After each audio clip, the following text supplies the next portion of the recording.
Hello friend, welcome to exam join YouTube channel.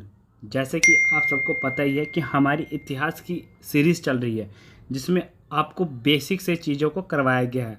सबसे पहले जो वीडियो अपलोड हुई थी वो थी प्राचीन भारत का इतिहास, जिसमें हम प्रायोगिक काल को कवर किया था। प्रॉपर प्रायोगिक काल को हमने उसमें कवर किया था। ठीक है, अब हम आगे उसी सीरीज़ को आगे लेके चलते हैं। भारत के प्राचीन वेद ग्रंथ, जिसे हमें भारत के प्राचीन चीज़ों के बारे में जानकारी मिलती है। इससे पहले एक वीडियो अपलोड हुई थी, वो हुई March month weekly current affair की। काफ़ी अच्छी वीडियो है वो, आप उसे जाके जरूर देखिए।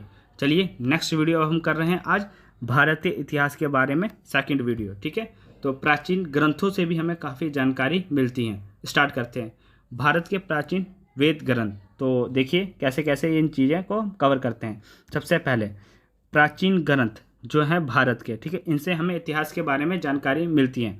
भारत के इतिहास के बारे में जो जानकारी मिलती है 400 स्रोतों से प्राप्त होती है।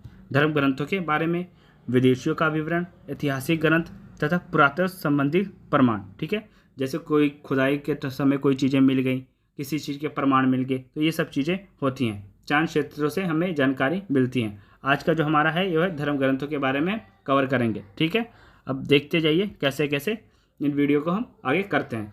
भारत का सर्वप्रथम धर्म ग्रंथ वेद है, जिसके संकलनकर्ता महर्षि कृष्ण वेद व्यास हैं। महर्षि कृष्ण वेद व्यास इसके हैं संकलन करता है। वेद थे 4 प्रकार के, ठीक है, 4 हैं। ऋग्वेद सबसे पुराना है ऋग्वेद, यजुर्वेद, सामवेद, अर्थवेद, और सबसे आखिरी में आया अर्थवेद। ठीक है, इन 4 वेदों को क्या कहा जाता है? संहिता कहा जाता है। 4 वेदों को इकट्ठे मिला के संहिता कहा जाता है। एग्जाम में पूछा जा सकता है। ठीक है, तो 4 प्रकार के वेद हैं, ऋग्वेद, यजुर्वेद, सामवेद तथा अर्थवेद। सभी वेद के बारे में डिटेल में कंटेंट को कवर करेंगे जो एग्जाम से रिलेटेड है और एग्जाम में रिपीट बार बार होते हैं। नोट: भारतीय पुरातत्व का पितामह यानी फादर ऑफ इंडियन आर्कोलॉजी किसे कहा जाता है? सर अलेक्जेंडर को कहा जाता है। अब आगे ऋग्वेद के बारे में संपूर्ण जानकारी। तो ऋग्वेद इस रचनाओं के क्रमबंध को क्या कहा जाता है? ऋग्वेद कहा जाता है। ठीक है, इसमें रचनाओं के संग्रह को ऋग्वेद कहा जाता है। ऋग्वेद के रचयिता विश्वामित्र हैं। ठीक है, वर्णन सप्त सिंधु क्षेत्र का वर्णन है। तो इसमें जो वर्णन है ऋग्वेद में, जो सप्त सिंधु क्षेत्र है उसका वर्णन किया गया है ऋग्वेद में। टोटल 10 मंडल हैं, सूक्त हैं 1028, रचनाएं हैं 10,462 रचनाएं हैं। ये चीज़ें डायरेक्ट एग्जाम में पूछी जाती हैं। सूक्त रचनाएं, ऋग्वेद में कितने मंडल, कितने सूक्त तथा कितनी रचनाएं हैं। अन्य सभी वेदों की रचना ऋग्वेद से ही हुई है, यानी ऋग्वेद से ही अन्य वेदों की रचना हुई है। ऋग्वेद पढ़ने वालों को होत कहा जाता था। ठीक है, हाथ कहा जाता था ऋग्वेद पढ़ने वाले को। आगे करते हैं ऋग्वेद के बारे में।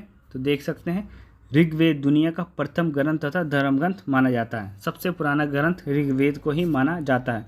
यूनेस्को ने ऋग्वेद की लगभग 1800 से लेकर 1500 ईसा पूर्व की लगभग 300 पांडुलिपियों को सांस्कृतिक विरासत के रूप में शामिल किया है। कितना? 1800 से लेकर 1500 ईसा पूर्व के लगभग 30 पांडुलिपियों को सांस्कृतिक विरासत की सूची में शामिल किया गया है। ऋग्वेद के मंत्रों तथा रचनाओं की रचना किसी एक ऋषि मुनि ने मिलकर नहीं की थी।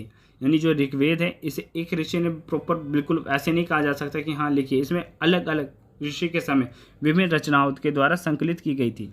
विश्वामित्र तो मैंने आपको बता दिया कि हाँ उनके रचयिता ये हैं, लेकिन उसका संकलन उन्हीं ने किया था। विभिन्न ऋषि मुनियों की जो जो चीज़ें लिखी थी तो प्रॉपर जिसे कहते हैं एक बुक बनाना, वो उनके द्वारा ही किया गया है, विश्वामित्र के द्वारा। तो एक मुनि के द्वारा नहीं लिखी गई, आप ऐसे भी कह सकते हैं, बल्कि अलग अलग समय पर विभिन्न ऋषि मुनियों द्वारा इसे संकलित की गई है ऋग्वेद को।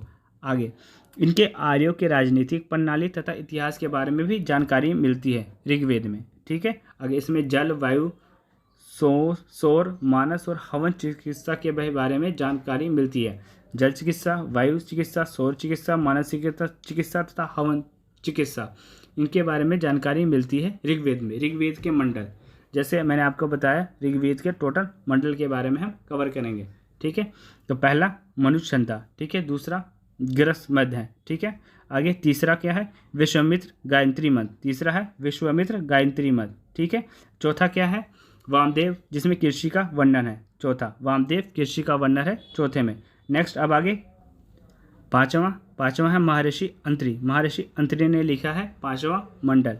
ठीक है, छठा मंडल छठा मंडल महर्षि भारद्वाज के द्वारा लिखा गया है। सातवां महर्षि वशिष्ठ के द्वारा लिखा गया है, जिसे दशराग युद्ध के बारे में बताया गया है। आठवां हस्तलिखित रचनाओं का वर्णन है 8वें मंडल में। 9वां सोमरस का वर्णन यानी देवता सोम का वर्णन है। 10वां पुरुष सूक्त के द्वारा ये लिखा गया है। तो आप देख सकते हैं मोस्ट इंपॉर्टेंट है, ये एग्जाम में पूछो ना, हजारों बार ये पूछे गए हैं, जिसे आप चाहे जितने स्टार मार्क करिए, ऋग्वेद के मंडल एग्जाम में बहुत पूछे जाते हैं। ठीक है, अगर आप इतिहास की तैयारी करते हैं, इतिहास का एक कहते हैं नहीं कवर, इतिहास का एक नोट्स बनाते हैं, कुछ भी करते हैं कि हमने इतिहास को कवर करना है, तो ऋग्वेद के मंडल बहुत इंपॉर्टेंट है। ठीक है, जो 10वां मंडल ऋग्वेद का था जिसमें लिखा हूँ पुरुष सूक्त, तो इसमें 4 वर्णन शूद्र ब्राह्मण क्षत्रिय तथा वैश्य का वर्णन इसी मंडल में है, 10वें मंडल के बारे में। ठीक है, इसमें जो इम्पोर्टेंट है विश्वामित्र ज्ञानत्री मंत्री इंपॉर्टेंट है, कृषि का वर्णन इंपॉर्टेंट है। ठीक है, दशरथ युद्ध, ठीक है, सोमरस का वर्णन, तो ये सब चीज़ें इंपॉर्टेंट है जो पूछी गई हैं एग्जाम में। ऋग्वेद में इंद्र के लिए 250 तथा अग्नि के लिए 200 रचनाओं की रचना की गई है ऋग्वेद में। आगे यजुर्वेद आप कवर करेंगे। ऋग्वेद में जितना पूछा जाता है उसी चीज़ को हमने कवर किया और हमने कवर कर चुके हैं ऋग्वेद के बारे में। यजुर्वेद, तो इसकी 2 शाखाएं थी यजुर्वेद की। ठीक है, इसे 2 भागों में विभाजित किया गया है, दक्षिण भारत तथा उत्तर भारत। दक्षिण भारत में कृष्ण यजुर्वेद है और उत्तर भारत में शुल्क यजुर्वेद है। ठीक है, यजुर्वेद पूरी प्रॉपर बुक। ठीक है, रचना कुरुक्षेत्र के क्षेत्र, इसमें है जो क्षेत्र है यजुर्वेद की रचना जब की गई तो इसका जो क्षेत्र कवर किया गया है वो कुरुक्षेत्र का था। और ऋग्वेद में सप्त सिंधु क्षेत्र है। ठीक है, यज्ञ के नियमों तथा विधि विधानों का वर्णन किस में है? यजुर्वेद में है। ये एग्जाम में जो क्वेश्चन बने हैं सीधे पूछा जाता है, यज्ञ के नियमों का वर्णन किस वेद में है? तो यजुर्वेद में है। पशु की बलि का वर्णन यजुर्वेद में है। ठीक है, पशु की बलि तथा यज्ञ दोनों का वर्णन यजुर्वेद में ही है। अब आगे सामवेद। ठीक है, जितने एग्जाम में पूछे जाएंगे उसी चीज़ को कवर करेंगे। सामवेद का अर्थ है गान। तो इसमें हुआ क्या था सामवेद में? सामवेद जब आया तो इसमें जो मंत्र उच्चारण थे उसको गाया जा सकता था। ठीक है, जो मंत्र उच्चारण थे उसको गाया जा सकता था। इसे संगीत का युग भी कहा जाता है। भारतीय संगीत का जनक तथा संगीत का युग भी कहा जाता है। यजुर्वेद तथा सामवेद में किसी भी ऐतिहासिक घटना का वर्णन नहीं है।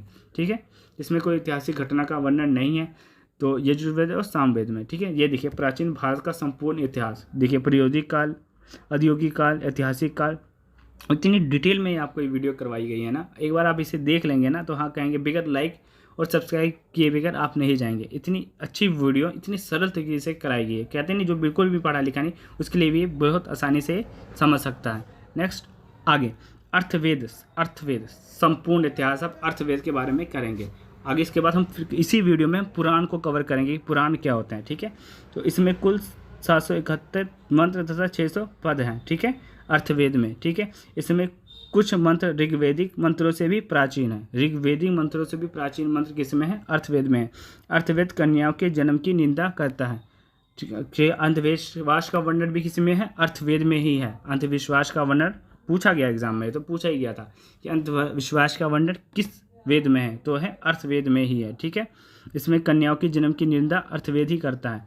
इसमें मानव जीवन के सभी पक्षों जैसे गृह निर्माण, कृषि की उत्पत्ति, व्यापारिक मार्गों की खोज, निवारण, विवाह तथा गीत, राजभक्ति, राजा का चुनाव, बहुत से वनस्पति तथा औषधि, वशीकरण आदि का विवरण मिलता है यजुर्वेद में। ठीक है, इतनी चीज़ों का वर्णन मिलता है। ठीक है, व्यापारिक मार्गों की खोज कैसे हुई, रोग निवारक, विवाह, लोग विवाह तथा गीत करते थे, राजभक्ति, राजा का चुनाव होता था, बहुत से वनस्पति ऐसे थे जो रोग में काम आते थे, तो इसका वर्णन अर्थवेद में मिलता है। वशीकरण आदि का विवरण भी किसमें है? अर्थवेद में ही है, क्योंकि जैसे मैंने आपको बताया जब अंधविश्वास का वर्णन इसमें है तो वशीकरण का वर्णन उससे जो सिमिलर चीज़ें हैं वो अर्थवेद में ही रहेगा। जादू टोने का वर्णन अर्थवेद में ही है। ठीक है, वेदों को भली भांति समझने के लिए 6 वेदांगों की रचना की गई थी, जिसमें शिक्षा थे, ज्योतिष, व्याकरण, निरुंद तथा छंद। ये 6 वेदांग थे जिसमें अर्थवेद को समझने के लिए की गई थी। अब आगे पुराण क्या है? बहुत इंपॉर्टेंट है। पुराण क्या है? पुराण हिंदू धर्म संबंधी एक ग्रंथ है जिसे ऋषि मुनियों द्वारा लिखा गया था। पुराण, ठीक है, ऋषि मुनियों द्वारा लिखा एक ऐसा ग्रंथ है जिसे संकलित किया गया, तो इसे पुराण कहा जाता है।